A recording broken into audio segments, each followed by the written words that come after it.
Selamünaleyküm kardeşler. Mübarek Ramazan ayının ahir günlerini yaşayırıq. Allah Tebarək ve Teala'dan istəyək, əgər indiyə qədər özümüzü bağışlatdıra bilməmişiksə, bizi bağışlasın, bizi əfv eləsin. Bu çox mühüm məsələdir və eyni halda çətin də deyil. Ne için çətin deyil?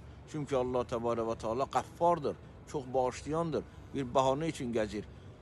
Hər bir bəndə Allahın dərgahına üz tutsa, o əkrəmdir. Yəni, kərimlərin kərəmindən onun kərəmi daha çoxdur.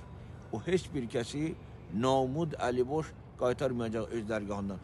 Bu şərt ilə ki, riyakarcasına olmasın. Və Mevlana deyir ki, tu nəqub mən Rabbidən şəhbar nist. Ba kəriman karıha düşvar nist.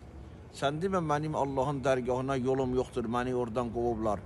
Bu kəriman karıha düşvar nist. Kərimlərlə iş görmək çətin deyil. O kərəm sahibidir. O tez əfv eləyəcək. Və Allah Tebarək ve Teala Kur'an-ı Kerim'de Təğabun suresinin 16. ayəsində buyurur ki, İttəqullah məstətə'tum. Təqvalı olun, ilahi təqvanı öz qəlbinizdə yaradın.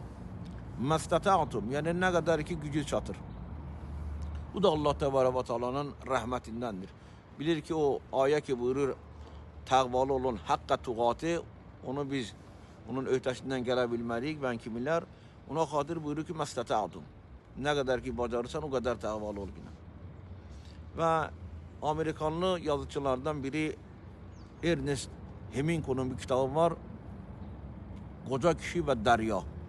Qoca kişi deyir ki, balıqdan idi, getdi, tor qoydu, bir balaca qayıqla getdi dəryaya, yekə bir balıq ovladı, o balığı sahilə çıxarda bilmədi. O balıq o qayıqdan böyük idi, o qayığı aşırtdı suda. Və bəzi müminlər də belənçidir. Allah Tebarək ve Teala'nın dərgahına üz gətirirlər. Amma onlar o qədər müstəhabbata, o incəliklərə üz gətirirlər. Ondan sonra onun ötəsinə gələ bilmirlər.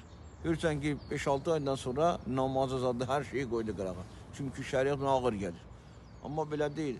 Hər bir insan nə qədər bacarırsa, o qədər Allah Tebarək ve Teala'ya bəndəçilik etməlidir və Allah Tebarək ve Teala da kərəm sahibidir, lütf sahibidir. Yavaş-yavaş ona o qüdrəti verər ki, daha o biri əhkamların ötəsindən gələ bilər.